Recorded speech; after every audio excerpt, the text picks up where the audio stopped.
How you doing, ladies and gentlemen? This is the radio guy, the Dr. Mike Prince. Today, I have with me on today's line and on today's special show on this 20th anniversary on the day the streak was broken, none other than Brother Joshua Barnes. How you doing, sir? I'm doing well, Mike. How are you?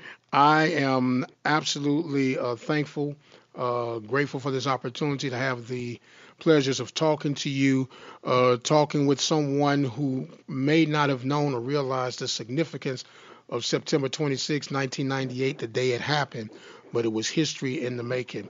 And we're just excited to have you here. Well, I'm excited to be here. I appreciate it. But eventually we did. It didn't come by way of SWAC championship, but it came by way of changing the culture with that one game. So we thought that we could win. We took our trip in the spring, and I looked around at the brothers in the room that were being recruited at the same time. And we all looked at each other and said we could do this. So we were encouraged. We knew what we were up against on paper, but obviously we get on that field to find out that it's a little bit more than what you see on paper. So. Absolutely. You know, the game is faster, the guys are bigger, and at that time, there were scholarship players versus non scholarship players. So it's almost like, if you allow me to put it this way in a friendly manner, a Heinz 57 approach. You got to take what you got and kind of hope that it sticks and come up with a game plan. We're speaking right now with Joshua Barnes, one of the quarterbacks for the Prairie View A&M University Panthers on the 20th anniversary of the streak ending against the Langston Tigers in Oklahoma. Panthers were victorious by the score of 14-12. Now, Joshua, you had survived an injury and kind of led you to splitting some duties right now. Explain what that was like and how things were as you were platooning in your quarterback duties. Man, it was, when you're the guy, it's hard to share that role. And my upbringing has allowed me to learn how to be a team player, to celebrate my brothers, and especially when they're just as good, if not better than you are. And so I wasn't upset. He was a freshman. I was a junior, and he was equipped physically, and we gleaned off of each other. So it was a beautiful marriage, if you will, for he and I. So that there was no division or dissension.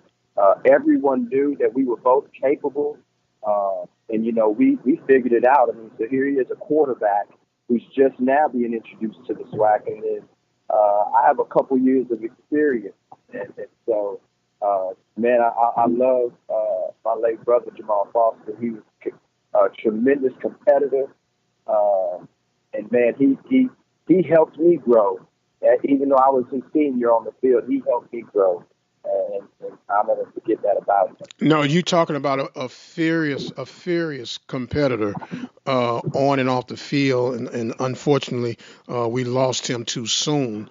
When you go from being the man to being a platoon guy, that speaks a lot to your character as an individual. What did you learn about yourself in those moments of transitioning? Well, I learned number one that you can't live life on your own. You can't overcome all the obstacles that would be placed in front of you on your own. And for Prairie View, winning a game was going to be a team effort in many regards, and quarterback was one of them. And so I had to learn that. I had to humble myself, because even though I was newcomer of the year, my freshman year, I started off my sophomore year on fire before I got injured. So a little arrogant. I wouldn't say arrogant, but I thought I was the man.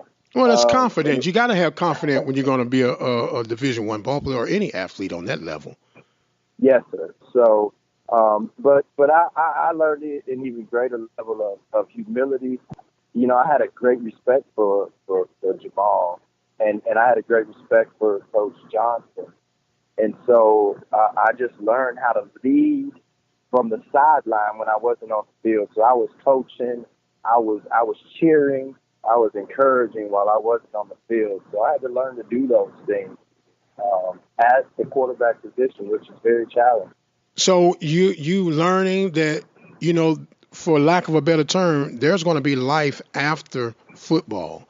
And so what I need to do is learn how to adjust now, because there's going to be something later on in my life where I can pull back to this experience. That's why people don't understand and underestimate, in my opinion, the power of athletics. And it was able to propel you for things that you have yet to encounter. Is that safe to assume? That's spot on. That is spot on. We're speaking right now with Joshua Barnes, the little big man, quarterback for Prairie View A&M University Panthers, that broke the streak of 80 games against the Langston Tigers. Believe it or not, ladies and gentlemen, 20 years ago, September 26, 1998. Now, I'm about to challenge your memory, brother, and I'm about to Okay. see just what do you remember in particular about coming into this game, during the game, and then actually after the fact that you won the game? What was interesting going into the game, it was awesome to see that all the way in Oklahoma, there were people outside of those who were in the locker room that believed we could win that game. We had a handful of fans there who would tell us after the game they knew we were going to win that game. That blew me away because, like you said, 6 or 7 seasons go by. There's no win. There's no confidence in the team. The atmosphere, or the word out. The word is that the band is the best thing that Prairie View owns, and this group of fellas aren't going to break the streak. Yet there were people who believed that we would do it and actually travel to that game. So it was awesome to go into that game seeing there were more people than just us who believe we can win it. The game was a battle, back and forth. Jamal throws a touchdown, I believe, early. I believe it was Kevin Bell. He and I were on the field. We run. I believe it was speed option that we ran that actually he and I on the beat side, I believe, was the touchdown that was winning. But it wasn't necessarily the touchdown that won it, because our defense came up with a tremendous stop at the end of the game. And so, it's funny because people say, offense wins games, defense wins championships. Well, for Prairie View, it was the defense that came up with that critical stop. I mean, backs against the wall, everybody's heels are in our own end zone, and they come up with a critical stop on the goal line, which was amazing. And they were going with the 2-point conversion, but we have to Yes. remember at this time there was no overtime in college at that time. Correct. And see, we forget that. And so there it is now. It's 14-12. There's literally no time on the clock. No time on the clock. And you can hear people stomachs and their hearts drop into their stomach. Oh Lord, here we go again. And you make this stop. And you remember the story of the movie The Longest Yard, and how everything was moving in slow motion. And then you finally realize they didn't make it. They didn't make it. Explain that moment right there. There was some brothers who were there. This was their senior year. So they had seen 3 complete winless seasons. And to see their faces, we had a GA on the team who was coaching at the time, who I played with, Gerald Moore, who was actually there, who was coaching, and to see their faces, some of them had tears in their eyes. The younger guys, you could see the relief in their eyes, their spirit. I mean, for me, I was just blessed to be a part of that moment. For those guys who had been there for 3 full years and hadn't seen a win, for the brothers who had stepped on that field the years before we were able to get there, we could feel their spirit, and that bird just lifted, and it was beautiful for the fans who came, who believed. Because can you imagine? You believe that Prairie View could win, even though they can't win, and you are in Oklahoma, all the way in Oklahoma, and what you believe against all doubt came past right there before your eyes. You know, I love this university and what this university has done for me personally, socially. I became, you know, the boys to men. Growing up can be a pain. I stepped into manhood at Prairie View A&M University, which is why I've been driven to do what I do. And hearing this story, I'm literally right now fighting back tears of pride and just uplifting moments because brother, as a former student athlete, you know what it's like when people dogging you out behind your Yeah, back, you yeah, know, and they say we got you, then they tell man they all sorry and they all need to go yeah, back from whence they come from. And then and you know what else is amazing? Everybody say they was there the day you won when you just clearly said, well, it wasn't that many people there, but everybody said, I was there. I'll never forget. I was there when when it won. But when you move forward, and here's the significance of why I'm so excited that I've been able to catch up with some of you guys. When you look at it, and you don't realize it right now, people don't understand history is being developed, and while you're developing history, you don't realize it's being developed until you've gone through it. Here we are 20 years down the road. Prairie View has one of the top FCS facilities in the nation yes, and competitive consistently, but knowing that if you guys didn't find a way to win and break that 80 game losing streak, there wouldn't be none of what we have today. Do you think of the significance of what it took for you guys to weather that storm and keep pushing through and thinking it would lead to where you are right now?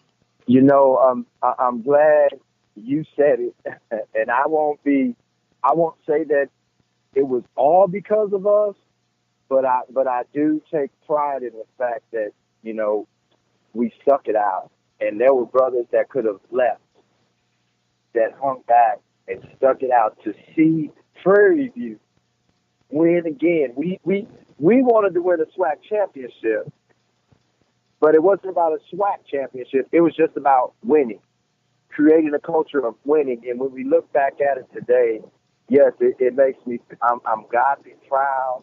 I'm Prairie View proud to go to that university. I've had season tickets. I didn't get season tickets this year, but the first 2 years last year was open. I had season tickets there, and I'm just so proud that the young brothers who get to walk on that field and put on that purple and gold just like I did get to have the experience they do. They deserve it. Prairie View deserves it. The kids deserve it. The community deserves it. And so, for those reasons, man, I'm proud. And it doesn't matter if we never get recognition from anyone. Deep down in each and every one of our hearts, we know that all it takes is one win to change things. And you look at Prairie View today, SWAC championships later, Deuce Stadium, and like you said, one of the best FCS programs out there today. And we like to say we just kept or rekindled a rich history of Prairie View football. Absolutely. We're talking right now with Joshua Barnes, part of the 1998 PV squad that broke the 80 game losing streak. And let me help you out, Brother Josh. I can help you get connected to those season tickets if you want and need to. It's not too late because we've been on the road and we can still get you back in time for some home games. Amen. Yes, sir. Okay, now, Josh, you got to promise me this, man, that we're going to continue these conversations because there's so much more that we can get in, and we're going to get up with Coach Johnson and a couple other teammates and just get this reunion deal going on. But first, let's fast forward just a little bit. What are you doing right now, and how has Prairie View A&M University helped you prepare for where you are right now? Wow. Well, currently I'm a head boys basketball coach at a 6A high school in Round Rock, Texas, at Round Rock Stony Point. Um, that's my occupation. But my real job, I currently pastor a church in San Antonio on the southeast side of town, Gardendale Community Baptist Church, where I serve our Lord Jesus Christ and shepherd His people. So, you talk about being prepared by Prairie View. Um, I look back and the measure of a man is truly seen, when adversity strikes, and as well as I know all of the challenges that students faced at Prairie View in the 80s and in the 90s, just by being a student, at HBCU alone, and then to add to that the adversity of being in a program that your heart's set on winning, but came from a winning program, and that was obviously a great challenge to a young 18, 19-year-old young man at that time. So there were many life lessons I learned.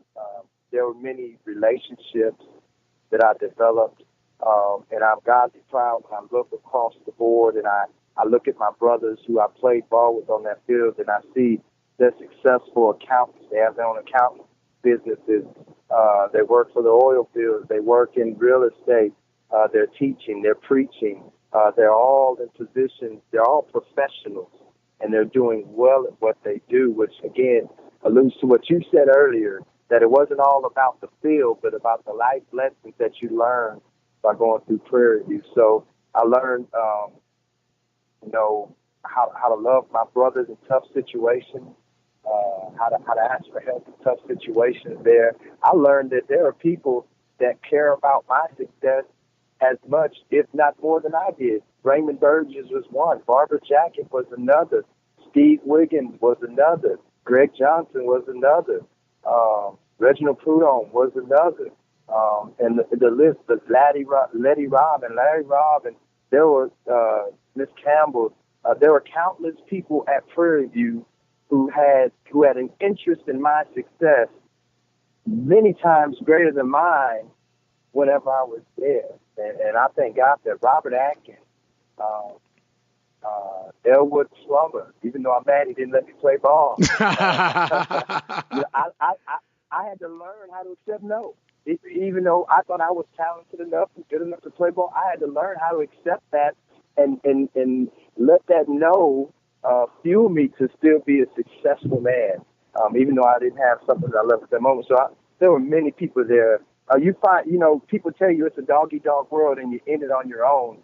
And Prairie View showed me otherwise, that there are people who wasn't my father, who weren't my mother, who weren't my uncle, who loved me enough to make sure I graduated from Prairie View and that I was a good young man. And you don't get that at every university. It's a family affair. For those of you who heard that basketball plug, this was a two-sport athlete who thought he should have been able to play basketball and football, but they told him either or, and he chose the or, of course. So, look, Brother Josh, this has totally been a breath of fresh air for me. I am excited, glad that you were able to be our special guest on today. You've done a beautiful job in summarizing everything, but we do customarily give people an opportunity to have the final thoughts and comments. And right now, sir, I'm going to extend that to you right now. Listen, Prairie View truly produces productive people.